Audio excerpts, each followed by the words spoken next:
So coaching is something we really need to start looking at. Of course, traditionally, a coach is an athlete, right? You coach an athlete. But of course, a teacher is a coach, a parent is a coach. I want to talk to you. If you are a parent of an athlete, I want to break a myth right now, a taboo that you can't coach your own kid or you can't interfere with the coaching that takes place with your kid. Of course, that's true sometimes. And sometimes parents can get in there and really mess things up. In fact, quite often. But that's what happens when you're not a thinking evolved person. You think because something happens sometimes, we should cancel it out all the time. Does that make any sense? Because some people do things poorly, should nobody do it at all? Or even if a great percentage of people do it poorly, should that little percentage that might do it well cease doing it? If you are a parent of an athlete and you consider yourself somewhat healthy, in other words, you have some perspective, and you are watching that athlete all the time, who pays closer attention to your athlete, your kid, than you? So if you have experience in that sport, in athletics in general, even if you don't have any experience in that sport or athletics in general, you watch your kid kick the ball, shoot the ball, jump over the thing, climb whatever the sport is. You notice patterns. It amazes me that how many parents are involved in high-level other occupations, lawyers and doctors and running principals and running teachers, running classrooms and running pizza places. Complicated, multifaceted, interactive, action-oriented occupations.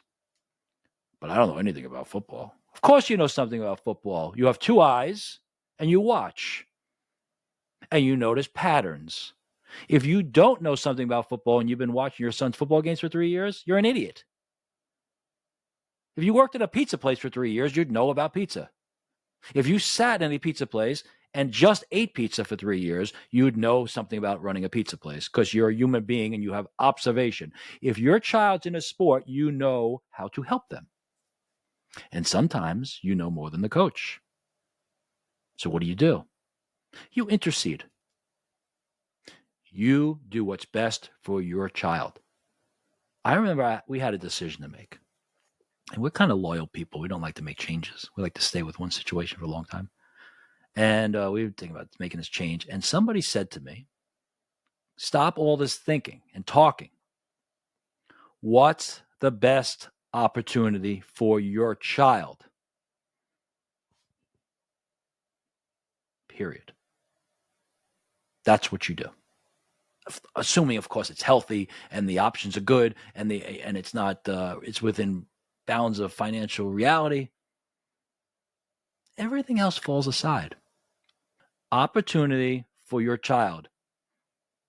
If you getting involved and inserting your experiential data, wisdom, life experience can help your child have a better opportunity to move into something else or stay in where they are, but just explore it to a greater extent, and you don't, you're a fool.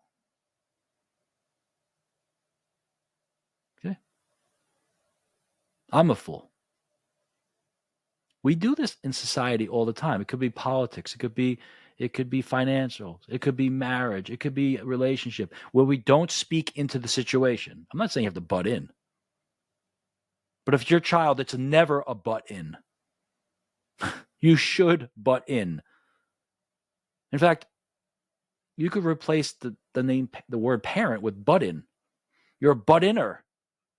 Your job is to butt into their life, to be involved, to be present, to care, and to make good decisions that give them more opportunity. Of course, it doesn't mean manage their lives to every degree. It doesn't mean they eliminate their choice. It doesn't mean you live their life through them. That's all obvious. That's obvious. If you're a healthy, psychologically sound human being, that's obvious. If they're dating the wrong person, you should tell them they're dating the wrong person. If they're hanging out with the wrong kids, you should tell them they're hanging out with the wrong kids. If they're eating the wrong food, you should tell them they're eating the wrong food. They don't listen. Then you could decide what to do next step. If there's something in their sport that can help them become a better athlete, a better performer, you should speak into it. You should discuss it with the coach. If that coach is not open to hearing your observations, especially, come on, we know I'm setting a baseline here that you're reasonable, that you present it in a nice way, that you're not, a maniac. You do it in the right time. You don't interfere with their practice. But if you go and you live like a normal human being, a good cooperative person in your community, and you handle that situation like that, and you approach that coach and that coach shuts the door, you know what? Bad coach. Any coach out there who's listening to me, pay attention. We think because they can do the sport, they're a good coach. No, they can do the sport. We know many people who are great at math can't teach it.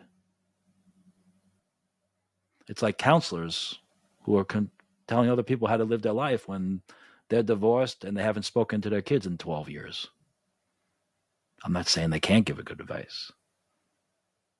You need to walk the walk. If that coach doesn't understand that the parent is watching that child so closely and invested, financially invested, emotionally invested, psychologically invested in time, and that concentration of investment results in insight, that coach should be craving those insights. A coach should be searching for those insights. They should be talking to the parents. Have you noticed anything? Did you notice anything unusual in the last competition? What can you tell me? You have more data than me. A good coach is a scientist, a psychologist, a researcher. They need data. If you're a coach, listen to me. You need to interact with the parent. How's their life? What's going on with school? You notice anything? What'd you know? Oh, you noticed that? I didn't notice that because I have 15 other kids. Of course I didn't notice it all. Let me know what you notice. What do you think they could do better? Engage the parent. You know what happens? The parent actually responds, gives you good insight, but also the parent backs off because they begin to trust you, that they don't need to butt in unnecessarily. So then the fear of the parent butting in and interfering and being this overbearing parent goes away. Anytime we shut the door to communication in any way, it causes the person to run against the door, to bang into it, like a TV police show where they have to bang it down with their shoulder. Communication is always the key in every relationship. If there's a lack of communication, you know whose fault it is? It's your fault because it's two ways. And if it's not coming in one direction, you need to hit the ball over the net for it to get hit back. I'm speaking to myself because we all do this. If you're a parent and you have an athlete, you're a coach. If you're a coach and that athlete of yours has parents, they're your assistant coach, associate coach. They're your boss. We need some proper perspective here. I've said this before. I don't have the stats, but just think with me. Olympics. How many of those athletes had parents that were really involved? It's got to be like 90%. The ones that really don't have much help is probably got to be so few and far between at this point. I know it's a good story. It makes a good movie, but it's so few and far between. And then of those ones that are involved, and I mean involved just in paying, taking, investing, driving, I don't know, that stuff. I really bet you there's a high percentage that are involved in the coaching of that sport. And it doesn't mean play by play. It means mapping out the year, mapping out the season, what tournaments you're going to, when do you take a day off, when to lift, when to run, when to do this, the activity of the sport itself, when to watch more film, when to back off from film, when to go to church, when to forget about that sport even exists in your life, when to place it in God's hands, when God wants you to take it back from his hands and take charge. Nobody is going to see that on that athlete more than the parent that lives in the house with the athlete. I'm so tired of this nonsense. You know what it tells me? We have a nation, a world full of insecure coaches. I am a coach. I think it would be awesome if more parents came and said, I noticed when they on the free throw line, they're kind of, it's a good point. I noticed when they kick the ball, I know, right? They usually do this, and I noticed that, when they swing the bat, he always kind of leads with his left knee first, but lately his knee's not moving. And then, wow. Data. The closer you are to your problem, the closer you are to moving through the problem. If your son or daughter is having a problem, especially in sports, there's a slump, they're not performing at there's usually something going on. There's a problem. Usually you're the closest one to that problem. We need a revolution. Okay? We need a revolution from young people who have been good in the sport for 1 or 2 years after their career thinking they're coaches. They're not coaches. They're not coaches. Okay?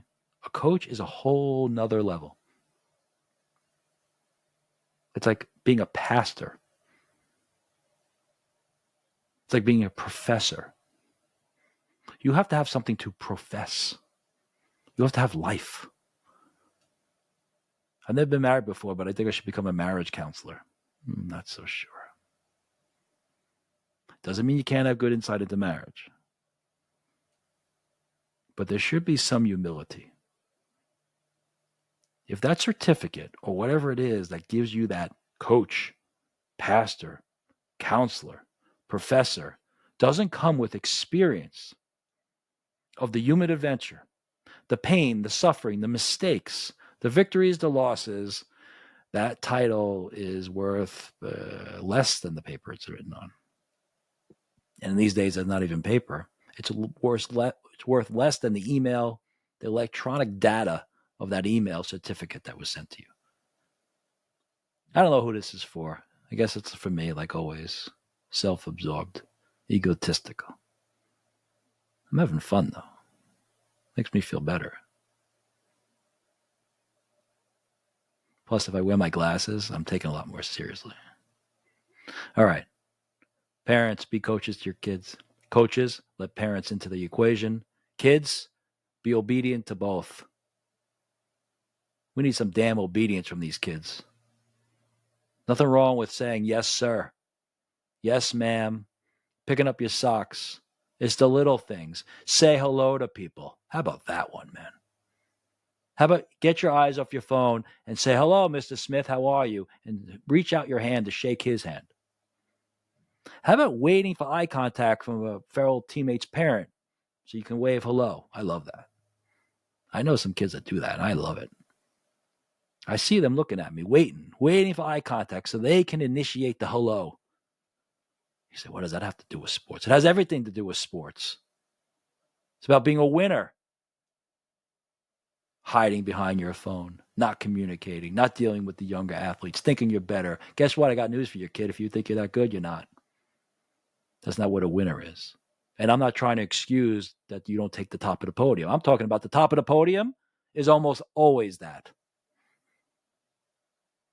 The greats of the greats are almost always have that trait as well.